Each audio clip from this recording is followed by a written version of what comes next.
My name is Isabella. Today, I am a bride. I am wearing a white dress. It is a beautiful dress, made of silk and lace. But I do not feel like a bride.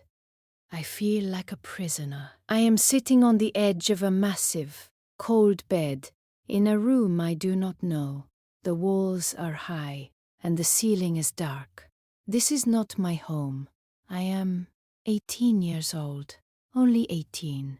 This morning, I was a girl with dreams. Now, I am a wife. I am married to a man named Daniel. The room is silent. It is so quiet that I can hear the clock on the wall.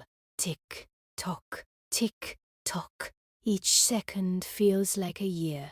I am waiting for him. My hands are shaking. My eyes are burning because I have cried for many hours. I look at the door. I am terrified of that door. Then I hear it, the sound of heavy shoes on the marble floor outside. Click, clack, click, clack. My breath stops. My heart starts to race. It is a loud, painful sound. The footsteps stop right outside my room. There is a long silence. The door handle begins to move. It turns slowly, very slowly. I want to run, but I cannot move. My legs feel like stone. The door opens, and a cold wind enters the room. A tall shadow falls over me. It is him, Daniel. He is tall, strong, and his face is hard. He does not smile. He looks at me with dark, serious eyes. In that moment, I realized the truth. My life was over. The Isabella I knew was dead. My dreams, my family, my books, everything was gone. I looked at this stranger, my husband, and I knew that my world had changed forever. But why? How did a simple girl from a small village end up in this dark mansion? To understand, we must go back. We must go back to the sunlight. Before this nightmare, my life was full of light. I lived in a small village called Valerie. In Valerie, everyone was a friend. The houses were small, made of wood and stone, and they were very close together. You could smell the flowers and the fresh air every morning. My life was simple, and I loved it. My father was a farmer. He was a good man with hands that were rough from hard work. He spent every day in the fields, growing corn and wheat. My mother was the heart of our home. She was always busy. She cooked, she cleaned, and she sang beautiful songs while she worked. Her voice was like honey. I had 2 younger brothers, Leo and Toby. They were full of energy. They played in the mud, they climbed trees, and they made a lot of noise. Sometimes I had to be their teacher, and that was my dream. I wanted to be a teacher. I loved books more than anything. We did not have much money, so I did not have many books. But the books I had were my best friends. I read them under the old oak tree. I read them by the candlelight at night. I wanted to give this gift to the children in my village. I wanted to show them that there is a big world outside our fields. My parents knew my dream. They were proud of me. My father would say, "Isabella, you have a golden mind. You must study. You must become a teacher." They saved every penny to send me to the small school in the next town. I walked there every day, even when it rained. I was happy because I had a future. But then, the world became cruel. One year, the rain did not fall. The sun was too hot. The crops in the fields turned brown and died. My father's face became very thin. He stopped smiling. My mother started to cry at night when she thought I was sleeping. We were hungry. One evening, after the sun went down, My parents called me to the kitchen. The air was heavy. My father was sitting at the wooden table. He did not look at me. My mother took my hand. Her hand was very cold and shaking. Isabella, my mother whispered, we have something to tell you. My heart felt heavy. I knew it was bad news. A man has come to the village, my father said. His name is Daniel. He is a very rich businessman from the city. He is looking for a wife. He saw you at the market last month. I was confused. A wife? But father, I am only 18. I want to study. I want to be a teacher. My father finally looked at me. His eyes were full of tears. Isabella, he has offered us a lot of money. Enough money to pay our debts. Enough money to feed your brothers and send them to a good school. If you marry him, our family will survive. If you don't, we will lose our home. I looked at my mother. I looked at the empty plates on the table. I thought about Leo and Toby. Their future was in my hands. I felt like I was drowning. My dream of being a teacher was like a bird flying away. I don't know him, I whispered. I don't love him. He is a good man, my mother said, but she did not look me in the eye. He will give you a big house and beautiful clothes. You will have a good life. A good life, I thought. A life without love. A life without my dreams. But I looked at my father's tired shoulders. I had to save them. Okay, I said. My voice sounded dead. I will marry him. The next 2 weeks were a blur. I felt like I was walking in a dream. My mother spent every day sewing my wedding dress. She used the last of our money to buy the white silk. She worked until her eyes were tired. You will be the most beautiful bride, she said. But every time I looked at the dress, I wanted to scream. It did not feel like a dress.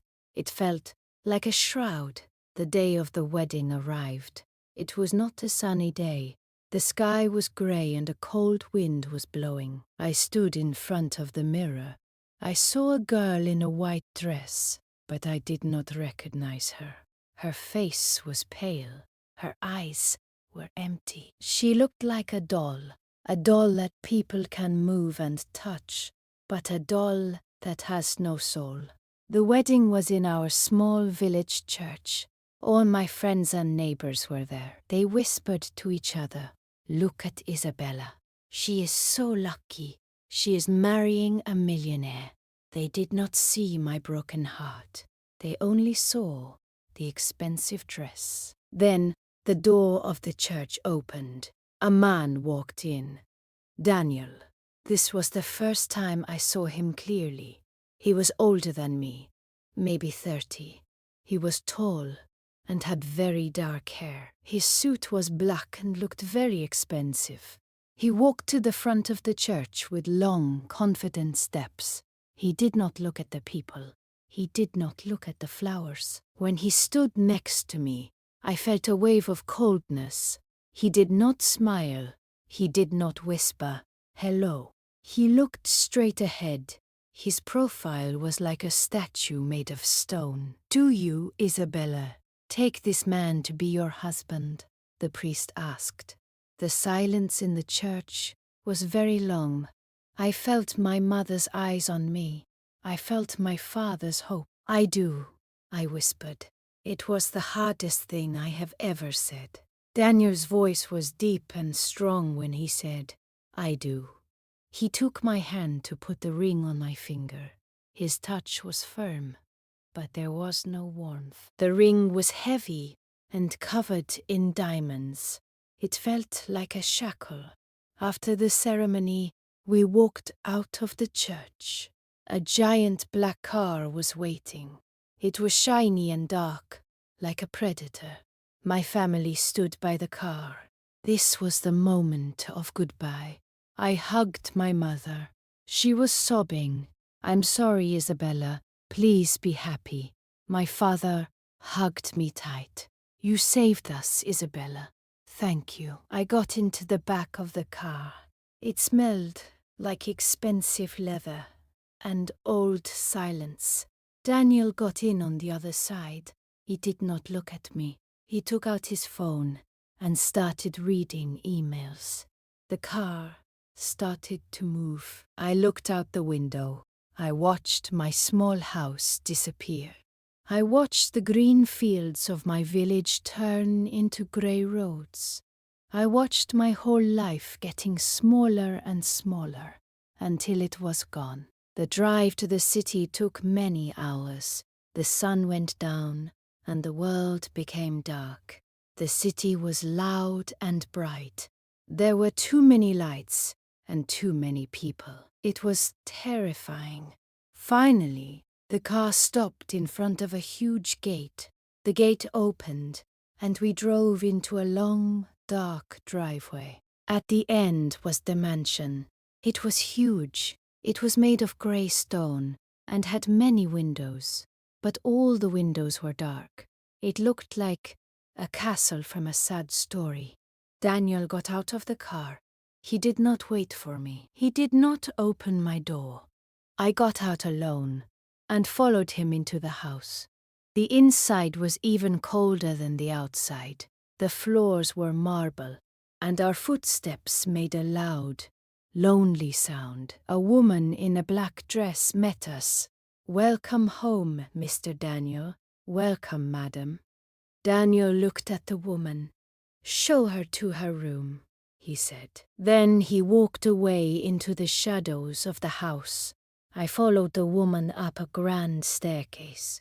She opened the door to a massive bedroom. "This is your room, madam," she said, and then she left. I was alone, in this giant room, in this giant house, with a husband who did not know my name. I sat on the bed and cried. I cried for the girl I used to be. And then I heard a knock on the door. The following morning, I woke up to a world that felt grey and cold. The sunlight in the city was not like the sunlight in my village. In Valerie, the sun felt like a warm hug. Here, it was just a sharp light reflecting off the glass buildings. I stayed in bed for a long time, looking at the ceiling. I felt like a ghost. I was alive, but my spirit was gone. Finally, I got out of bed and walked downstairs. The house was silent. My footsteps on the marble stairs sounded like thunder.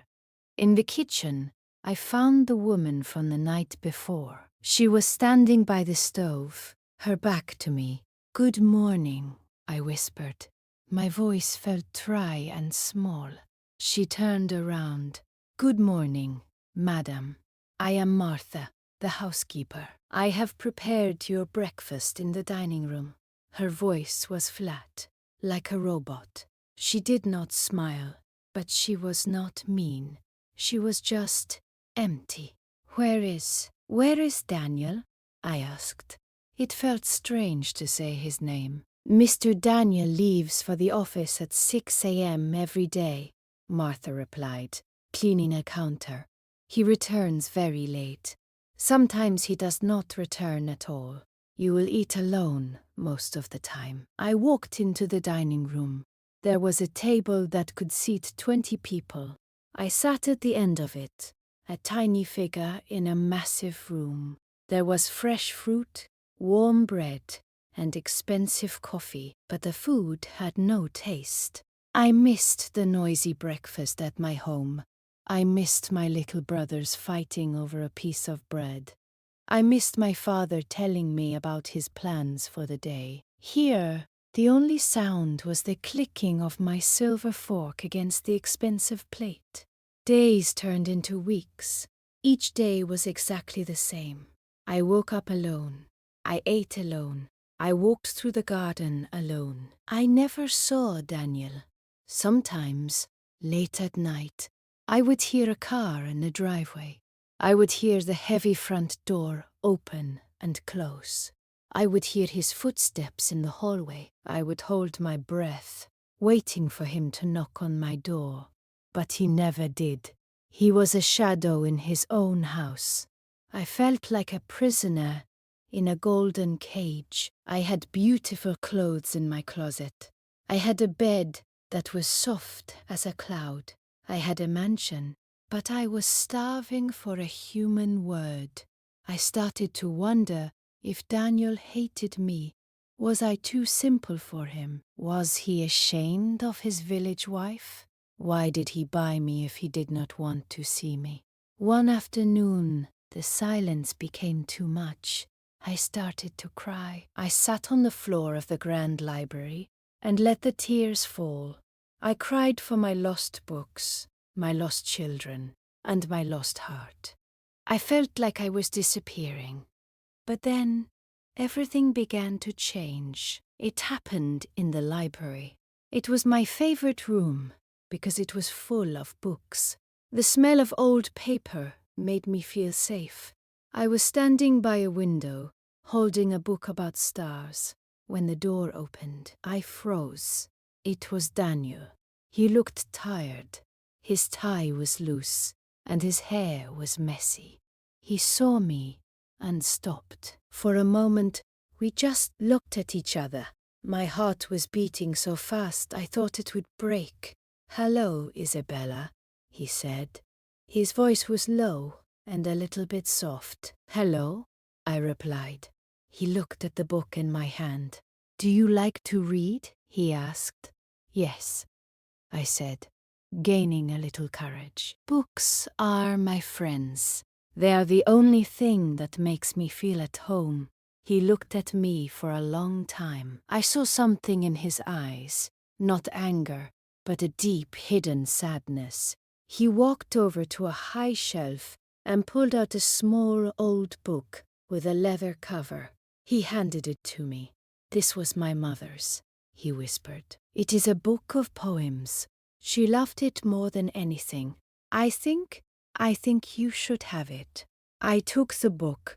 My fingers touched his for a second. His skin was warm. "Thank you, Daniel," I said. He nodded and left the room without another word. But he had left something behind, a spark of hope. The next day, I went into the garden. It was a beautiful garden, but it was dying. The roses were dry, and the weeds were everywhere. I found some old tools in a shed and started to work. I dug my hands into the dirt. It felt good.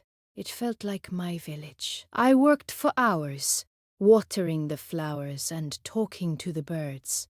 That evening, as the sun was setting in a sky of orange and purple, I heard a voice behind me. "The roses look happy today," Daniel said. He was standing on the terrace, watching me. "They just needed a little love," I said, wiping my forehead.